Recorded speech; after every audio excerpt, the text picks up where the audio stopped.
ज्ञान आपका स्वभाव है।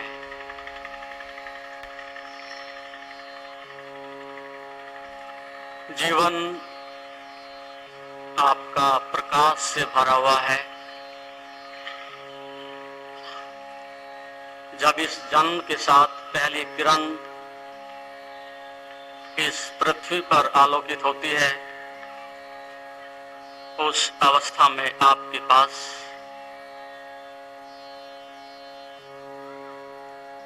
वह सब कुछ होता है जो एक बुद्ध, कबीर, नानक, महावीर, मीरा,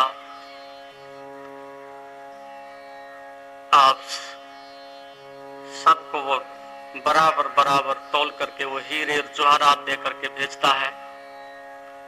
ये निर्दोष आंखें, पवित्र धड़कता हुआ ये हृदय और पवित्र वाणी को सुनने के लिए, श्रवण करने के लिए कान, और इस संसार के आनंद को अनुभव करने के लिए आत्मा। जब हम संसार में आते हैं तो शहंशाह की तरह से आते हैं।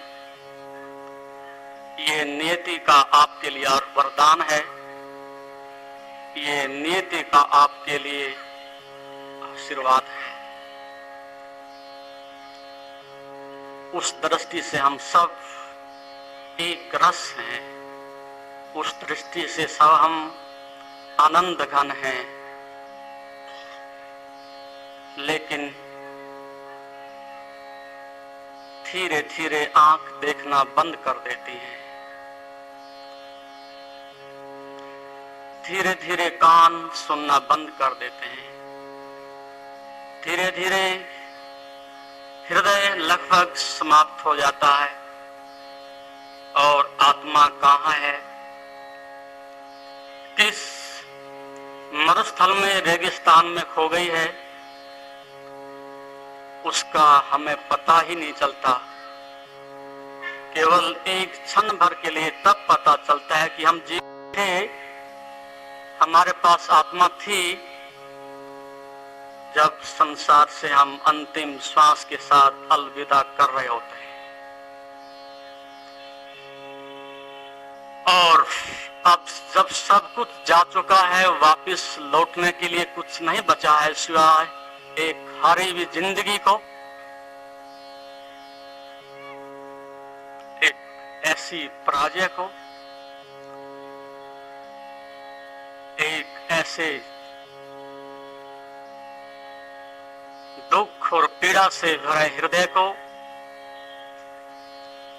आप अनुभव करते थे, अनुभव करोगे कि प्रारंभ तो बहुत अच्छा था। आगमन के दिन तो बहुत ही अच्छे थे। जब हम पैदा हुए तो हीरे जवाहरात थे और अब कंकड़ पत्थर हमारे हाथों में।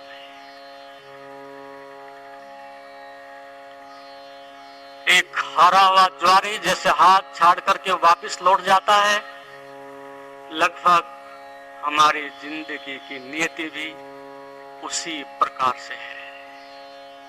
हम लाख करें छिपाने की कोशिश करें, शास्त्रों में अपने को हम छुपाने की कोशिश करें, या मंदिरों में जाकर के स्वयं को भुलाने का प्रयास करें, या हम बड़े बड़े महल और गाड़ियां इकट्ठा करके ये दिखाने की कोशिश करें कि नहीं, हम सुखी हैं, आनंदित हैं, प्रसन्नचित हैं। लेकिन ये रोगन चेहरे, हारी हुई आंखें, निराश और उदास जीवन इस बात का प्रमाण है, उसे इनकार नहीं किया जा सकता। एक व्यक्ति ऐसा नहीं कहने के लिए, देखने के लिए और अपने आचरण से सिद्ध करने के लिए, कहने से क्या सिद्ध हो जाता है? कहने से कुछ सिद्ध नहीं होता और शास्त्रों के कहने से कुछ मिल नहीं जाता, और धर्म के नाम पर कहीं चले जाने से कुछ मिल नहीं जाता, जब तक कि तुम्हारा आचरण नहीं बदल जाता। इसलिए इस युग में अब एक ऐसी आवश्यकता है, एक ऐसी अवस्था में आप खड़े हो गए हो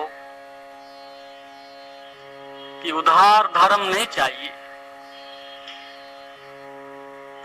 एक ऐसा नगद धर्म चाहिए जो आपकी प्यास बुझा सके, आपकी भूख बुझा सके, आपको अंदर से एक तृप्ति और शांति और आनंद मिल सके। ऐसे धर्म की आवश्यकता है। पिछले 5000 वर्षों में इस सभ्यता ने, इस आधुनिक संस्कृति ने बहुत कुछ प्राप्त किया होगा, मैं नहीं कहता,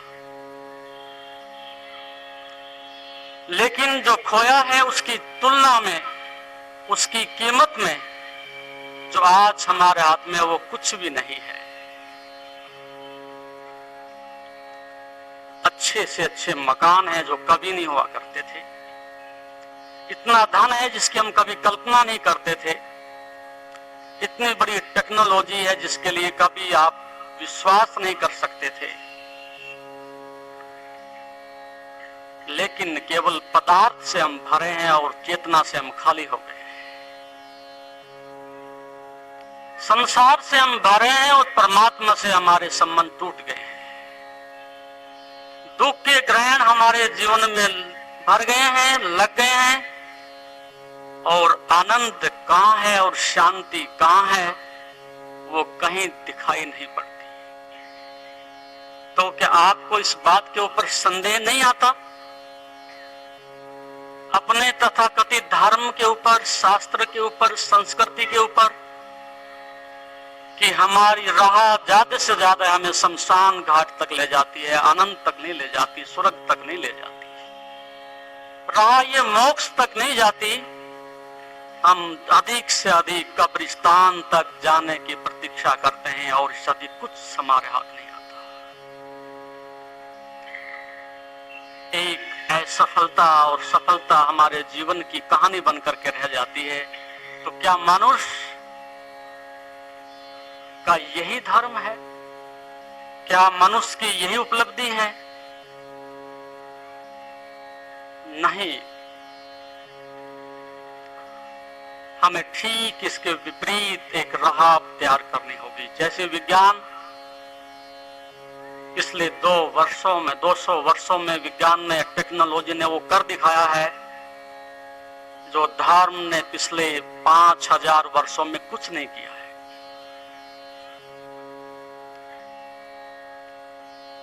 क्यों पदार्थ बुलंदी पर पहुंच गया और ये चेतना रसातल हो गई, धरातल हो गई और नीचे नीचे प्रतिदिन गति करती रहती है।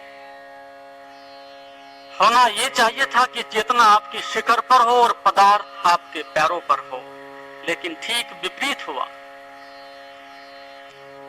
क्या कभी इस विषय में आपने मंथन किया है, चिंतन किया है कि ऐसा दुर्भाग्य क्यों घटित हुआ कि नौकर मालिक बन जाए, पदार्थ हीरे जवाहरात बन जाएं, और जो हीरे जवाहरात तो कंकड़ पत्थर बन करके रह जाएं? शायद आपने इस दिशा में कभी मनन चिंतन ना किया होगा।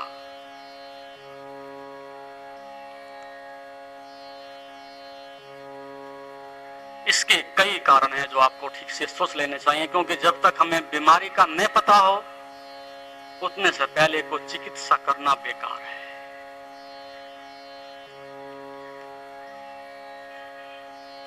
एक तो मुख्य कारण यह है कि विज्ञान की प्रयोगशाला में जाकर के जो आप देखते हो उसमें प्रामाणिकता है, उसमें कसौटी है। एक साइंटिस्ट तुम्हें बता सकता है, सिद्ध कर सकता है, आपके बुद्धि के और तर्क के ऊपर, कसौटी पर उन चीजों को आपको समझा सकता है,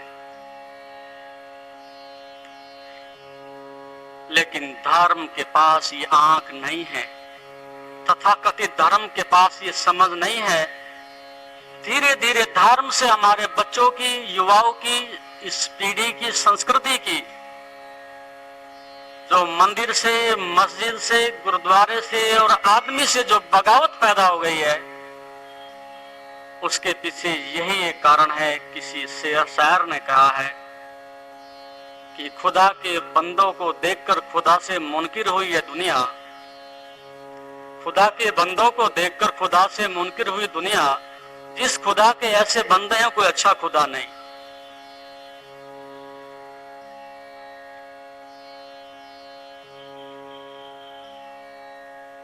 क्यों?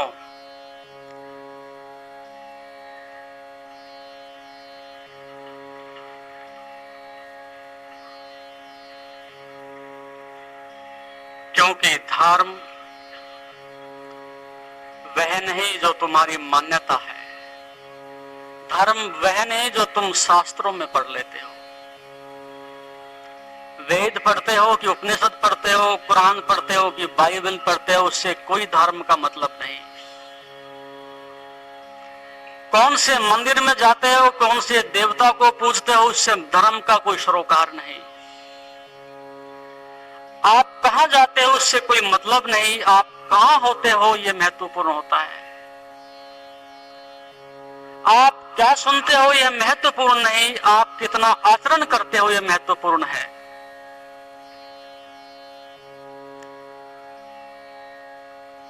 इसलिए तुम ही तो मंदिर जाओगे, तुम ही तो उस मन से उस शास्त्र को पढ़ोगे। और गलत आदमी मंदिर जाए तो भी गलत होता है। अंधा आदमी शास्त्र पढ़े तो भी अंधा होता है। उससे अंधता ही पैदा होती है और कुछ भी फलीभूत नहीं होता। तो आपके जाने से कुछ परिवर्तन नहीं होता, आपके रूपांतरित होने से परिवर्तन होता है।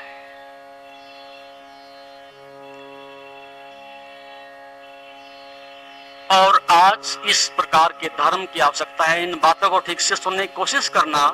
धर्म तभी वस्तुतः शिखर पर हो सकता है जब तुम्हारे जीवन में रूपांतरण हो सके, तुम्हारे आचरण में परिवर्तन हो सके। आप अपने कर्म से दिखा सको कि मंदिर मेरे से दूर नहीं, शास्त्र मेरे से दूर नहीं, मेरा जीवन स्वयं शास्त्र है। आप इस जीवन से बड़ा शास्त्र कहां खोजोगे? आप सोचते हो इस जीवन से बड़ा शास्त्र कहां मिल सकता है? हर एक चेहरा खुली किताब है यहां। हाल जिंदगी का शास्त्रों में, किताबों में ढूंढता क्यों है?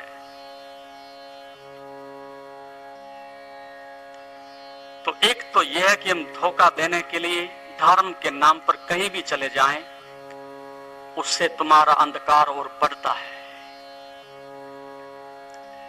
आपका अहंकार और अधिक मजबूत होता है कि हम धर्म को भी चले गए, हम मंदिर भी चले गए, हम धार्मिक भी हो गए। नहीं, धर्म वह है जो तुम्हें बदले तो तुम धर्म की राह पर हो। और जब तुम धर्म को बदल लगते हो उस समय धर्म का पतन होता है। उसे हम परंपराएं कहते हैं। थोड़ा सा ठीक से समझना। जब धर्म को तुम अपना जामा पहना देते हो, जब धर्म को तुम अपनी मान्यता सिद्ध करने के लिए अपने नए नए रूप में ढालते हो, तब वो अंध परंपरा बन जाती है, अंधविश्वास बन जाता है।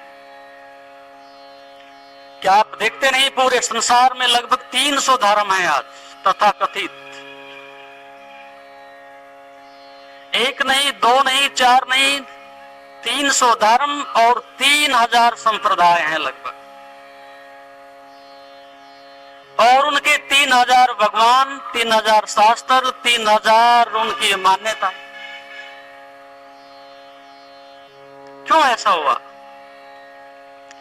क्या एक सत्य पर्याप्त नहीं था? क्या एक परमात्मा पर्याप्त नहीं था? जब एक सूरज से सारी सृष्टि प्रकाशित हो सकती है, तो क्या एक मनुष्य के अस्तित्व से, उसके ज्ञान से, उसके अनुभव से सब प्रकाशित नहीं हो सकता? हो सकता है, लेकिन अहंकार को तृप्ति मिलती है। अहंकार को इसमें रस है कि और सब तो हमारे हाथ में है, लेकिन खुदा भी होना चाहिए, परमात्मा भी होना चाहिए, और जैसा मैं चाहूं वैसा होना चाहिए। क्योंकि तुम्हारे द्वारा बनाया गया परमात्मा वो तुम्हारे अनुकूल होना चाहिए, आपके फेवर में होना चाहिए। जो जो आप मांगे वो परमात्मा दे दे। पड़ोसी की हत्या हो जाए, उस व्यक्ति का विनाश हो जाए, जो कुछ भी अनिष्टकारी हो सकता है, क्योंकि अच्छा तो मनुष्य मांगेगा ही नहीं। यदि वो सब कुछ परमात्मा करता है तो ठहरता है, अन्यथा आदमी उसको अलविदा करता है, फिर ला करके एक नया और रख देता है। इतने भगवानों को लाने की केवल एक ही जरूरत है मनुष्य को, कि अपने अनुसार हर चीज को ढालना चाहता है। पाप हम करें और मुक्त हो जाएं, ऐसा भगवान चाहिए, ऐसा न्यायाधीश चाहिए, ऐसा समाज चाहिए, ऐसा शास्त्र चाहिए कि हम खूब पाप कर सकें और जाके गंगा में गोता लगा के एक सर्टिफिकेट साल भर के लिए फिर ले आए। क्या अर्थ हुआ इसका? साल भर में एक बार पर्याप्त और सर्टिफिकेट हाथ में आ जाता है। इस प्रकार के धर्म ने, तथाकथित धर्म ने तो मनुष्यता को मार डाला है। इसलिए मैं कहता हूं, आंखें हैं आप देखते नहीं हो, कान है लेकिन सुनते नहीं हो, हृदय है लेकिन अनुभव नहीं करते हो। क्योंकि आंख देखने से कुछ देख नहीं लिया जाता जब तक कि पीछे को देखने वाला नहीं होता। सुनने से कुछ सुन नहीं लिया जाता जब तक कि पीछे कुछ सुनने वाला नहीं होता। और जब तक कि तुम्हारा हृदय अनुग्रहित नहीं होता, स्पंदित नहीं होता, आपके हृदय में पारदर्शिता नहीं होती, दर्पणवत नहीं होता, उतने से पहले आप क्या सुन सकोगे? इसलिए धीरे धीरे हम उस बासी धर्म को, उस मुरझाए हुए धर्म को, उस असफल धर्म को हाथ में लिए फिर रहे हैं। ठीक ऐसे जैसे अग्नि की तस्वीर आप अपने बगल में दबा लें तो कुछ नहीं होता। धर्म तो ऐसी है कि जलती हुई आग है, तुम अभी हाथ डालोगे तो जलेगा। तुम मंदिर जाओ और झोंके तो वापस लौट जाओ, कहीं सपने में चले गए होंगे। हम रात्रि को बहुत सपने देखते हैं। सपने में आप साधु बनते हैं कि दुष्ट बनते हैं, क्या अंतर पड़ता है? सुबह उठते ही सब समाप्त हो जाता है। आप 1000 बार गए कि लाख बार गए, क्या अंतर पड़ता है? तुम ही तो गए, तुम ही गए, तुम्हारा मन गया, वही तुम्हारा अहंकार वहां तक वापस गया और फिर लौट गया।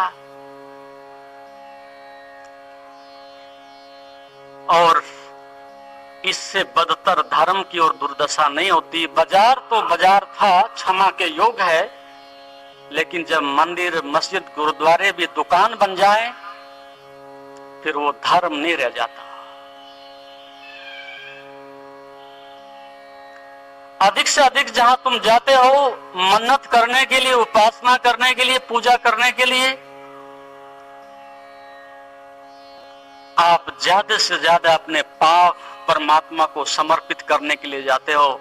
लेकिन धर्मात्मा व्यक्ति वह है, धार्मिक व्यक्ति वो है जो अपने पुण्य परमात्मा को देने के लिए जाता है। क्या कभी ऐसी पूजा हुई? क्या कभी ऐसा अनुष्ठान हुआ?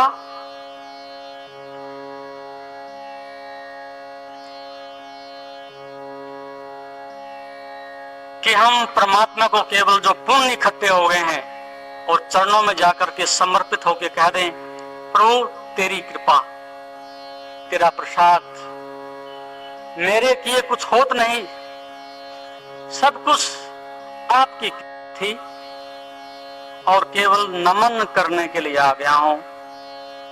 धन्यवाद भी किसका करूं, ज्यादा से ज्यादा नमन कर सकता हूं। मुझे आशा नहीं थी कि मुझे इतने अमृत से भर दोगे। मेरी इतनी बड़ी उपासना नहीं थी, इतनी बड़ी साधना नहीं थी, कितने आनंद से तुम मुझे भर दोगे। मैं तो केवल गर्दन झुकाने के लिए आ गया, बस। कहते भी कुछ नहीं बनता, तो सोचो पहली बार भक्त और भगवान का मिलन हो गया। पहली बार आप ऐसे मंदिर में प्रविष्ट हुए हैं जहां आपने अपने पुण्य का प्रसाद चढ़ाया है, और अब आप क्या करते हो? अपने पाप का प्रसाद, खून, हत्याएं, बलात्कार, चोरी, डकैती, बेईमानी, भ्रष्टाचार, उस सब को उस पलंदे में, उस बैग में, थैले में इकट्ठा करके तुम परमात्मा को ये नैवेद्य दे रहे हो। परमात्मा को ये प्रसाद देने के योग्य है?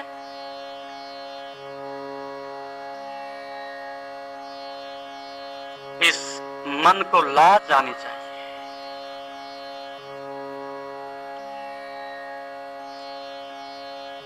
नहीं ऐसी पूजा हो सकेगी, नहीं ऐसी इबादत हो सकेगी। ज्यादा से ज्यादा आज तक हमने यही किया है, लोभ। और जब एक लोभ तक ले जाता है, उस समय मनुष्य राह से भटक जाता है।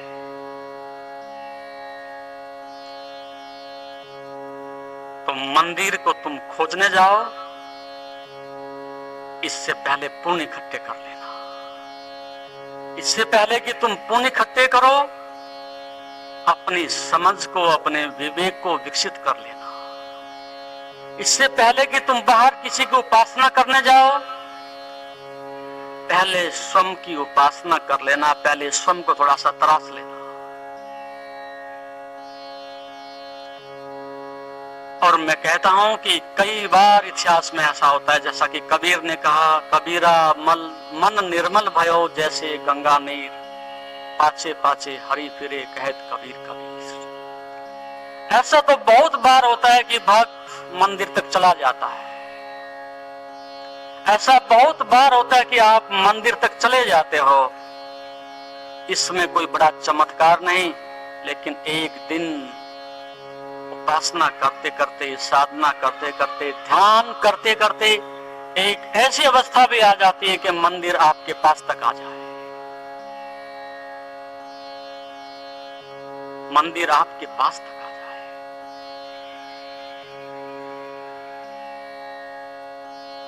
और फिर क्या होता है? गगन गरजे बरसे अमी, बादल गहरे गंभीर। संत कह रहा है, जंगल में खड़ा हुआ जिसके पास मंदिर पहुंच गया। ये उसकी वाणी है, उसका प्रेम है, उसका अमृत है। वो कहते हैं गगन गरजे बरसे अमी, बादल गहरे गंभीर, और चौं दिसी दम के दामनी भीगे दास कबीर। फुहारें पड़ रही, वर्षा हो रही है, रस बरस रहा है, और संसार के जितने काबे, मंदिर, मस्जिद, गुरुद्वारे हो सकते थे, उन सब का संगम हो रहा है।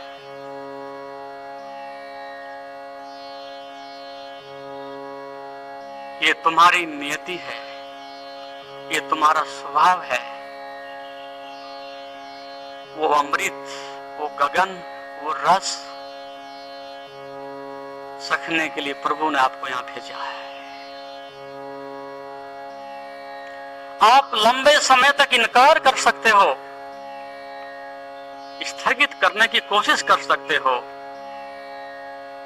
लेकिन उससे पहले उस मंजिल पर पहुंच कि उसको दूसरे की गाड़ी, उसका बंगला, उसका पैसा दिखाई पड़ता है कि शायद वो अमृत लूट रहा है, वो आनंदित हो रहा है, मैं ही नरक में जी रहा हूं। लेकिन सब कुछ मिल जाने के बाद भी एक अंदर रिक्तता होती है, एक अभाव होता है, एक भय अंदर से सताता है, एक पीड़ा अंदर से कचोटती है रात को अंधेरे में भी कि जरूर कुछ खो गया है, जरूर कुछ छूट गया है। और उसको मैं धर्म कहता हूं। हमारे पास सब कुछ है, केवल एक चीज छोड़ करके कि स्वधर्म नहीं है। सब कुछ है मेरे पास लेकिन आनंद नहीं है, सब कुछ है मेरे पास लेकिन ठहराव नहीं है। और ये बात भी ठीक से ध्यान रखना, शब्दों को नहीं, इनके शब्दों की आत्माओं को हृदय तक उतर जाने देना। तुम्हें समस्त चक्रवर्ती का राज्य भी मिल जाए और वो एक खो जाए, वो आनंद खो जाए, तो सब बेकार गया। और यदि वो एक, उसे अपने भाषा में आनंद कहो, आत्मा कहो, धर्म कहो, शांति कहो, वो आपकी स्वतंत्रता है। उस एक के मिल जाने से सब मिल जाता है और उस एक के खो जाने से सब खो जाता है। और ये बात विश्वास करना, आज मेरी बात पर विश्वास नहीं आएगा क्योंकि ये अनुभव की बात है, ये आंख देखी सच है, लेकिन ये बात डायरी में नोट करके रखना। जिस दिन अंतिम अलविदा होगी, ये बात का उस दिन अनुभव होगा, पता चलेगा कि घाटे का सौदा करके जा रहे हैं। इस मान सम्मान देह के ऊपर जितना हमने अपनी आसक्ति और मोह रखा था, वो सब क्षण भर में मृत्यु उसको तहस नहस कर देती है। वो किसकी परवाह करती है? और फिर मृत्यु ये कहती है, हा कांते हा धनम पुत्र कंद माना सुदारुणम। मनुष्य अंत में पुकारता है, हे स्त्री मेरी रक्षा करो, तुम मेरी अर्धांगिनी हो। हे धन, मैंने तेरे लिए अथक प्रयास किया है, रात दिन झूठ बोला है, अत्याचार किए हैं, पाप किए हैं, हत्याएं की हैं, तुझे मैंने इतने परिश्रम से अर्जित किया है। अब ये श्वास से हृदय से अलविदा कर रही है और तुम्हारे ऊपर मेरा इतना भरोसा था जितना भगवान के ऊपर भी नहीं था। अब तुम मेरी थोड़ी रक्षा करो। लेकिन तिजोरी बहुत दूर रखी रहती है और साफ इनकार करती है कि जितनी दुर्दशा से तुमने मुझको कैद करके रखा है, तुम भी उतनी दुर्दशा से मरोगे। वो नोट, प्रत्येक नोट के ऊपर खून के हस्ताक्षर होते हैं। जो मनुष्य उस लोभ से, लालच से उसको अर्जित करता है, स्वार्थ और मोह से इकट्ठा करता है। कितने व्यक्ति हैं कि जो ईमानदारी से, पवित्रता से, शांति से अपना धन अर्जित करके उससे रोटी खाते हो। ये अपनी आत्मा से पूछो। तो उस अवस्था में, हे धन मेरी रक्षा कर, अपने मित्रों से जिसको मैंने इतना प्रेम दिया है, वो भी अंत में अलविदा करते हैं। और जैसे कि मौत के मुंह में गया हुआ मेंढक टर टर की आवाज करके भयभीत होता है, दुखी होता है, ऐसी आवाज करते हुए ये शरीर से प्राण निकल जाता है।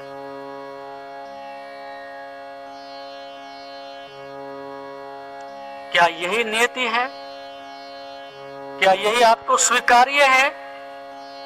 क्या इस प्रकार का जीवन आप दोहराना चाहते हो कि अंत समय में हमें उस दुख से, पीड़ा से, प्रायश्चित से गुजरना पड़े, या इससे पहले हम कुछ नगद धर्म की संपदा इकट्ठी कर लेते? ध्यान रखना, नगद धर्म कह रहा हूं, उधार की जरूरत नहीं। नगद का अर्थ है अभी और यही नव एंड हियर, अभी बो और अभी फसल काट लो।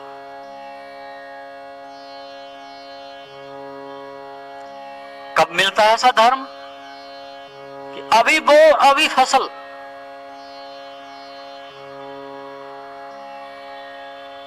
वो ध्यान का धर्म है, वो योग का धर्म है,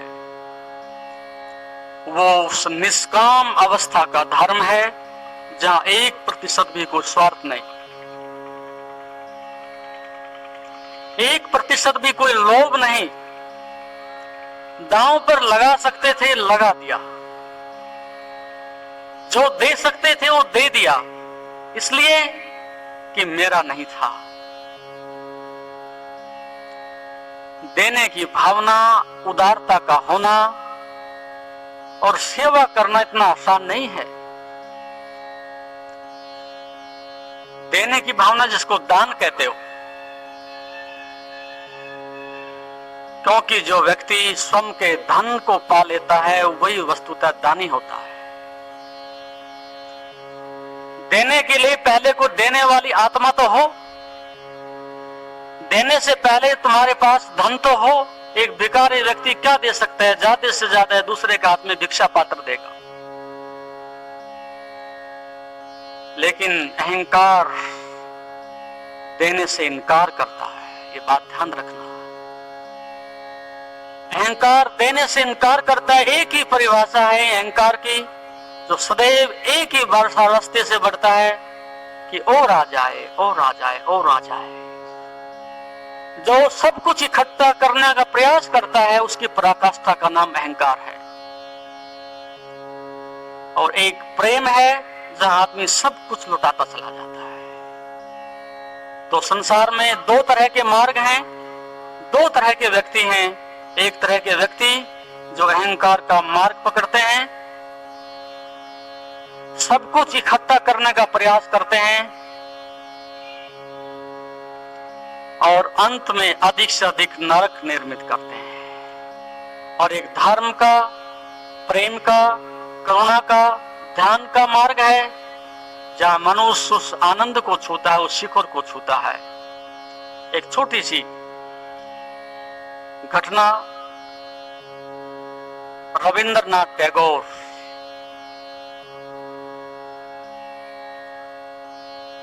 शायद आपने नाम सुना होगा, इतिहास में गोल्ड मेडलिस्ट, लगभग 4000 कविताएं रची। उनके जीवन की छोटी सी घटना आती है, शायद आपके काम आ जाए, क्योंकि जिंदगी ऐसी है, एक शब्द से बदल जाती है। एक शब्द से महाभारत हो जाते हैं और एक शब्द से बुद्ध, महावीर और कबीर जैसे लोग बन जाते हैं। यदि ठीक से धारण कर लिया जाए, एक शब्द क्रांति ले आता है। तो कहते हैं टैगोर का अपने जीवन का स्वभाव था, जब वो किसी कार्य में डूब जाते तो इतने डूब जाते थे कि कई दिन तक भोजन ना भी मिले तो परवाह नहीं करते थे, काम पूरा होने के बाद वापस लौटते थे। ये कर्म के करने का ढंग है। ऐसी स्थिति में कर्म किया जा सकता है जब वे अखंडता में हो। अभी तो हमारा मन अनेक टुकड़ों में बटा रहता है। हमारे हाथ कहीं होते हैं, बुद्धि कहीं होती है, विचार कहीं होते हैं और हम कर्म को बलात् खींच रहे होते हैं। लेकिन कर्म तब होता है आपकी आत्मा भी वहां हो। एक व्यक्ति ने द्वार पर दस्तक दिए, वहां का उस क्षेत्र का सबसे बड़ा जो धनी आदमी हो सकता था, जिसके पास अनेकों फैक्ट्रियां थी, हजारों लोग काम करते थे, उसकी उतनी बड़ी अकड़ भी थी। क्योंकि हम धन नाहक वैसे इकट्ठा नहीं कर लेते। धन को इकट्ठा करने में इतना परिश्रम करते हैं कि जिंदगी को दांव पर लगा देते हैं केवल एक बात के लिए कि थोड़ी सी अकड़ और बड़ी हो जाए, ताकि ये लोग मान ही ले कि मैं छोटा आदमी नहीं हूं, मैं विशिष्ट हूं। अन्यथा इतने बड़े धन को, इतना धन बैंक में इकट्ठा करके उसको तुम खाओगे कि ओढ़ोगे कि बिछाओगे, क्या करोगे उसका? ज्यादा से ज्यादा 2 रोटी खाओगे, 2 वक्त, 2 जोड़ी साल भर में कपड़े पहनोगे, एक छत तुम्हें मिलेगी ढकने के लिए। इतनी बड़ी तिजोरी भर के इतना पाप करके जरूरत क्या थी? केवल एक बात कि अहंकार को तृप्ति मिलती है कि इतने लोग हैं जो मुझे मानते हैं, उसमें रस आता है। उतने पाप करने पड़ते हैं केवल क्षण भर के लिए, लोगों का सम्मान पाने के लिए। धनी था, बड़ी अकड़ थी, उसने द्वार पर दस्तक दिए, द्वार नहीं खुले। द्वारपाल ने कहा ठहरो, प्रतीक्षा करनी पड़ेगी। उसने कहा जिंदगी में ऐसा हुआ नहीं।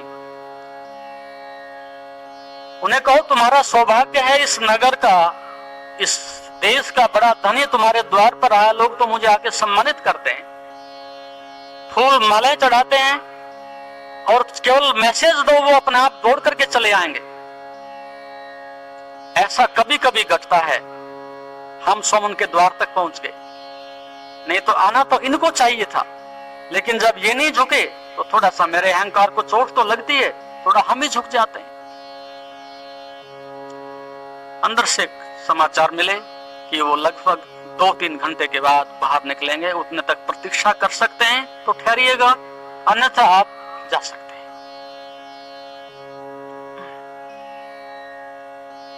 लेकिन इनकार में आकर्षण है। परमात्मा जल्दी से मिलता नहीं, इसलिए आकर्षण है। यदि पहले दिन ही कहीं द्वार पर, मंदिर पर खड़ा मिल जाए तो सारे मंदिर बंद हो जाएं, सारे गुरुद्वारे बंद हो जाएं। मिलता नहीं इसलिए आकर्षण है, मिलता नहीं इसलिए पूजा चल रही है, मिलता नहीं इसलिए दान दिया जा रहा है। और यदि कहीं भूल से मिल भी जाए तो तुम हत्या कर दो, क्योंकि तुम्हारी जो लिस्ट है इतनी बड़ी है, उसको कोई पूरा कर नहीं सकता।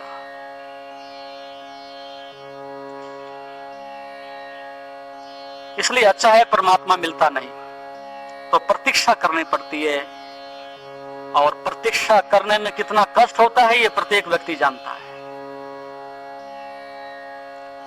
लेकिन जब इनकार कर दिए तो अहंकार को चोट पहुंची और उसने कहा कि ठहर तो जाते हैं, लेकिन हम उसे जवाब देकर के बता के जरूर जाएंगे कि तुमने बड़ी भूल की है। जब कई घंटे के बाद बाहर आए, लॉन में बैठे, उस व्यक्ति ने परिचय दिया, 100 and 100 पर्सन, इतना बड़ा आदमी, इतनी फैक्ट्री, इतने नौकर। तो बहुत सरल व्यक्तित्व के व्यक्ति थे टैगोर जी, और प्रज्ञा के धनी थे। वो जानते थे किस बात का उत्तर किस प्रकार से दिया जा सकता है। तत्क्षण अपने द्वारपाल को इशारा किया कि जाओ वो वर्ल्ड का जो मैप टंगा हुआ है ना, उठा के लाओ। वो वर्ल्ड का मैप ला करके पार्क में रख दिया, और उस धनी से कहा ये बताओ कि इसमें इंडिया कहाँ है, वेयर इज इंडिया। तो उसने देखा एक डॉट जैसा कहीं दिखाई पड़ता है कोने में, इतनी पूरे संसार में इंडिया जरा से कोने में है। देखा जिन दोनों नक्शा देखा होगा। उसने कहा दिख रही है, बोले हाँ थोड़ी सी दिख रही है। बोले ये बता कि इसमें हिंदुस्तान में तुम्हारा डिस्ट्रिक्ट कहाँ है, वो छोटा सा बिंदु कहीं, तुम्हारी तहसील कहाँ, वो फैक्ट्री कहाँ, तुम्हारे वो नौकर कहाँ है, बताओ फैक्ट्री और नौकर कहाँ है इसमें। उस व्यक्ति ने ऊपर नीचे देखा, थोड़ी सी सांस उसकी तेज हुई। उसने कहा कहीं नहीं। बोला जाओ, जब तुम्हें ये अकड़ पकड़े कि मैं कुछ हूं, इस नक्शे को देख लिया करो, तुम कहीं भी नहीं हो। सागर के सामने एक बूंद होती कहां है, और ये पृथ्वी भी कम से कम, जो वैज्ञानिकों ने भी खोज की है कि कम से कम 50 पृथ्वियां ऐसी हैं जैसा ये तुम्हारा दुनिया है, उसमें से ये हिंदुस्तान तो कहीं भी नहीं। फिर इतना विशाल ब्रह्मांड, और उसमें आदमी चुल्लू भर ये ज्ञान लेकर के घूमता है, उतनी बड़ी अकड़ बना करके बैठा है। तो जब कभी अकड़ पकड़े, आप लोगों को भी कह रहा हूं कि वो वर्ल्ड मैप को रख लेना चाहिए, देख लेना चाहिए कि मैं हूं कहां।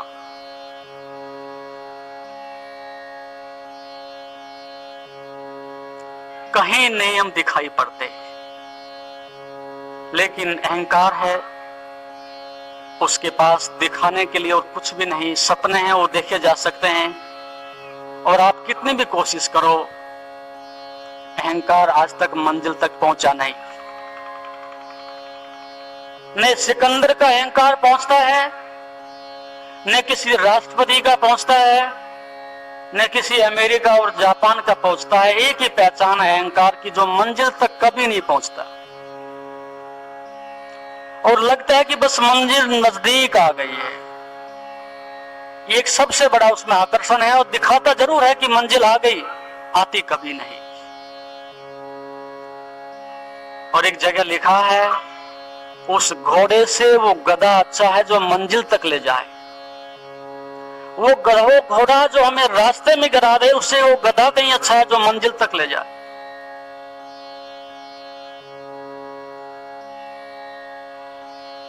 तो ध्यान और धर्म और नगद धर्म वो आपको उस मंजिल तक ले जा सकता है जो आपको गधे की तरह से दिखाई पड़ता है, क्योंकि आपकी दृष्टि में उसका कोई आदर नहीं, उसका कोई सत्कार नहीं।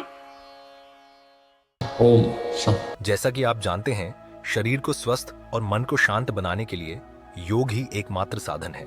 जीवन को योगमय बनाने के लिए व योग दर्शन के मर्म को आत्मसात करने हेतु गुरुदेव के आशीर्वचनों को श्रवण करें। उनके द्वारा दिया गया मार्गदर्शन आपके जीवन में सकारात्मक बदलाव लाएगा। अगर आप पतंजलि योग दर्शन सीखना चाहते हैं और इस प्राचीन ज्ञान को अपने जीवन में शामिल करना चाहते हैं तो हमसे संपर्क करें। हमारे योग सत्र न केवल आपके शरीर को स्वस्थ बनाएंगे बल्कि आपके मन और आत्मा को भी संतुलित करेंगे। अधिक जानकारी के लिए हमें नीचे दिए गए विवरणों पर संपर्क करें। हमारे साथ इस योग यात्रा की शुरुआत करें और अपने जीवन को शांति और सकारात्मक ऊर्जा से भरें। धन्यवाद। आपका दिन शुभ हो। ओम नमस्ते।